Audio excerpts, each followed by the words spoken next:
अस्सलाम वालेकुम वरहमतुल्लाहि वबरकातुहू। इस्तक़बाल है आप सबका हमारे चैनल विचार यारा में लेकर हाजिर हैं सऊदी अरब की 4 अहम और बड़ी ख़बरें जो कि बड़ी सबक आमोज़ ख़बरें हैं और हम तमाम अजनबियों के लिए इम्पोर्टेंट है। चलते हैं सीधा ख़बर की तरफ और आपके साथ शेयर कर देते हैं वो 4 तमाम ख़बरें जिसका हम तमाम को अक्सर व बेशतर जो है इंतज़ार रहता है। सबसे पहला अपडेट जो है वो अक्सर लोगों के सवाल होते हैं और ये एक मसला भी है, वो ये कि सऊदी अरब से गोल्ड कितना लेके जा सकते हैं। इसके हवाले से दोबारा वजाहत की गई है, शायद कुछ तब्दीली की गई हो, मैंने अभी तक अपडेट नहीं पढ़ा, डायरेक्ट आप लोगों को सुनाता हूँ। ज़कात टैक्स और कस्टम अथॉरिटी ने सऊदी अरब से सोना ले जाने वाले और लाने वाले की इंतहाई हद हवाले से याद दहानी कराई है। अल वायम वेबसाइट के मुताबिक अथॉरिटी के ट्विटर पर शहरी की तरफ से पूछा गया कि सऊदी अरब आते जाते वक्त सोना लाने ले जाने की इंतहाई हद क्या है, यानी ज़्यादा से ज़्यादा लिमिट क्या है। इसके जवाब में अथॉरिटी का कहना था कि 60,000 रियाल से ज़्यादा मालियत का सोना या नकद रकम लाते और ले जाते वक्त इकरारनामा जमा कराना ज़रूरी है। 60,000 रियाल, आप समझ लें, 60,000 रियाल तक का सोना या फिर इतना ही रुपया यानी रियाल आप सऊदी से ला सकते हैं और ले जा सकते हैं। इसके अलावा अगर आप इससे ज़्यादा लेके जाते हैं तो आपको इन्फॉर्मेशन शीट फिलअप करना पड़ेगा एयरपोर्ट पे और उनको बताना होगा कि आप 60,000 से ज़्यादा रकम का सामान या फिर 60,000 से ज़्यादा जो है रियाल या फिर दूसरी और करेंसी आप लेकर के जा रहे हैं जो 60,000 की वैल्यू जो रियाल में बनती है उससे ज़्यादा है।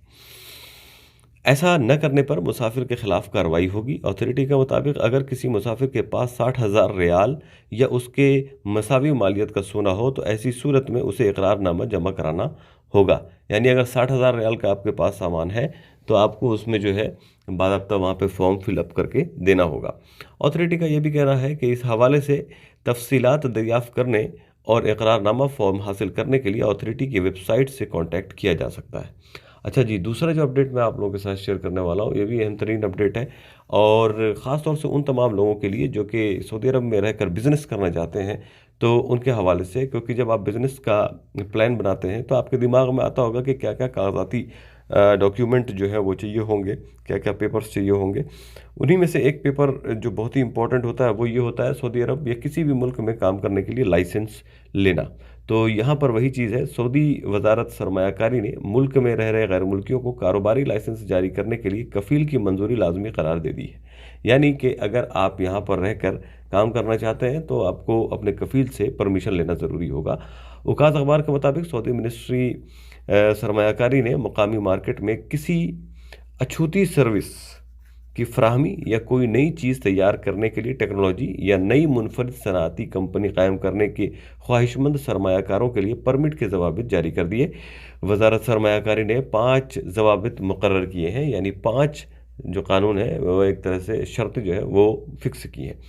मिनिस्ट्री का कहना है कि अगर सरमायाकारी प्रोग्राम में कोई ऐसा फरीक शामिल हो जिसके पास पहले से वजारत सरमायाकारी की तरफ से जारी परमिट मौजूद हो तो ऐसी सूरत में प्रोजेक्ट में शामिल अफराद से रिलेटेड कवायफ दर्ज करते वक्त उसका तज़किरा ज़रूरी होगा। मिनिस्ट्री सरमायाकारी ने दूसरी बड़ी शर्त यह लगाई है कि कारोबारी परमिट की दरख्वास्त देने वालों के लिए ज़रूरी होगा कि वो किसी रजिस्टर्ड सऊदी यूनिवर्सिटी या कारोबारी सरगर्मियों के सरप्रस्त इदारे का ख़त पेश करें। मिनिस्ट्री के मुताबिक अगर सरमायाकारी परमिट का उम्मीदवार सऊदी अरब में मुकीम कोई आम गैर मुल्की है तो उसे सऊदी कफ़ील से नो ऑब्जेक्शन सर्टिफिकेट भी पेश करना होगा।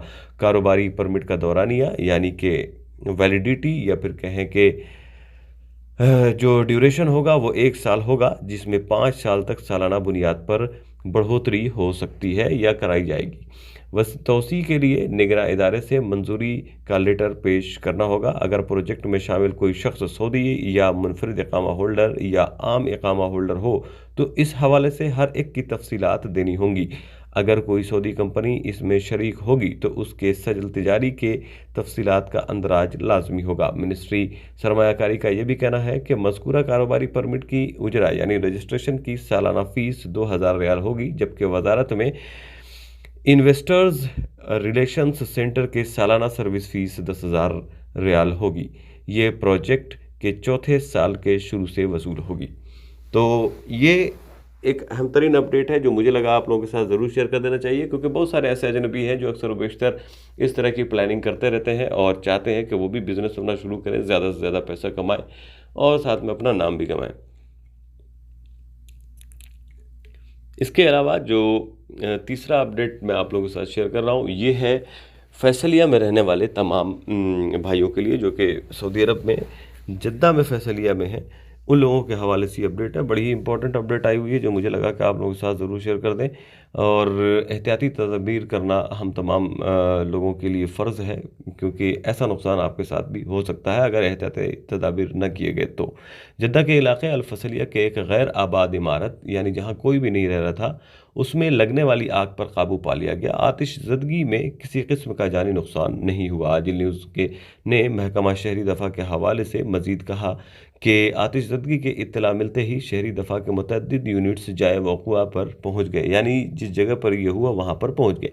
शहरी दफ़ा के फायर फाइटर्स के अलग अलग यूनिट्स ने बैक वक्त फायर फाइटिंग का आगाज़ किया। एहतियाती यूनिट ने मुतासिरा इमारत से मुहल्लिक दूसरी इमारतों को महफूज रखने के लिए एहतियाती तदाबीर पर अमल करते लोगों को मुतासिरा मकाम से दूर रहने की हिदायत की। शहरी दफ़ा के हमरा पुलिस एहलकार भी मौजूद थे जो रास्ते को खाली कराने के लिए अपनी जिम्मेदारियां अदा करते रहे। शहरी दफ़ा का कहना था कि आतिशज़दगी से किसी किस्म का जानी नुकसान नहीं हुआ। गैर आबाद इमारत में लगने वाली आग की वजह मालूम नहीं हो सकी। अच्छा, तीसरा और बहुत ही इंपॉर्टेंट अपडेट, अक्सर व बेशतर हम सोचते हैं और ये इंसान की फितरत है, ऐसा सोच लेता है जब वो किसी गलत काम को अंजाम देता है या कोई बड़ा जुर्म करने वाला होता है तो वो सोचता है कि हम बच जाएंगे और किसी दूसरे मुल्क चले जाएंगे या कहीं और जाके छुप जाएंगे और हमें जो है पुलिस नहीं पकड़ पाएगी। ठीक है, लेकिन ऐसा पॉसिबल नहीं है। आज न सही 10 साल बाद, 15 साल बाद पकड़ा ज़रूर जाता है मुजरिम। अब वो हुआ ये है कि इंडियन पुलिस को मतलूब मुलजिम 17 साल बाद सऊदी अरब से गिरफ्तार हुआ। क्या है पूरा मामला, आप लोगों के साथ शेयर कर रहे हैं ये इसलिए कि आप लोग भी इस खबर को सुनने के बाद एक सबक हासिल करें कि जुर्म कैसा भी हो, गिरफ्तारी और पकड़ ज़रूर होती है। सऊदी सिक्योरिटी फोर्सेस ने इंडिया में 17 साल पहले कत्ल के इल्ज़ाम में इंडियन इंटरपोल को मतलूब केरला के बाशिंदे को गिरफ्तार कर लिया है। सबक न्यूज़ के मुताबिक इंडियन इंटरपोल ने मुलजिम की गिरफ्तारी के लिए गुज़िश्ता बरस नवंबर में रेड वारंट जारी किए थे, जिस पर इंटरपोल ने सऊदी फोर्सेस से मुलजिम की गिरफ्तारी की दरख्वास्त की थी। सोर्सेज के मुताबिक इंडियन पुलिस के ज़िम्मेदार अफसरान मुलजिम को लेने के लिए सऊदी अरब आ रहे हैं ताकि उसे केरला ले जाया जा सके। मुलजिम के बारे में आगे कहा गया कि 2006 में उसने तिजारती तनाज़ा यानी कि बिजनेस के हवाले से कुछ मनमुटाव या फिर कहें कि लड़ाई झगड़े पर इंडियन ताजिर यानी इंडियन बिजनेसमैन को कत्ल कर दिया था। मुलजिम की गिरफ्तारी के लिए पुलिस उसे तलाश करती रही। बिल आखिर उसके बारे में इंफॉर्मेशन मिली कि वो सऊदी अरब में है, जिस पर इंडियन इंटरपोल ने सऊदी इंटरपोल से कांटेक्ट करके मुलजिम के बारे में मालूमात मुहैया करते हुए उसे गिरफ्तार करके इंडियन पुलिस के हवाले करने की दरख्वास्त की थी। तो ये थे 4 अहम तरीन अपडेट जो मुझे लगा आप लोगों के साथ ज़रूर शेयर कर देना चाहिए। मिलता हूँ फिर एक लेटेस्ट अपडेट के साथ, तब तक के लिए अस्सलाम वालेकुम। दुआओं में याद रखें, हमारे चैनल विचार यारों को ज़रूर सब्सक्राइब कर लें, क्योंकि हम आप तक पहुँचाते हैं सही और 100% जेन्युइन न्यूज़, जिससे हम अजनबियों को सिर्फ फ़ायदा पहुंचा सकें और आप लोगों को फ़ायदा हो सके। मिलता हूं फिर एक लेटेस्ट अपडेट के साथ, तब तक के लिए अस्सलाम वालेकुम। दुआ में याद रखें।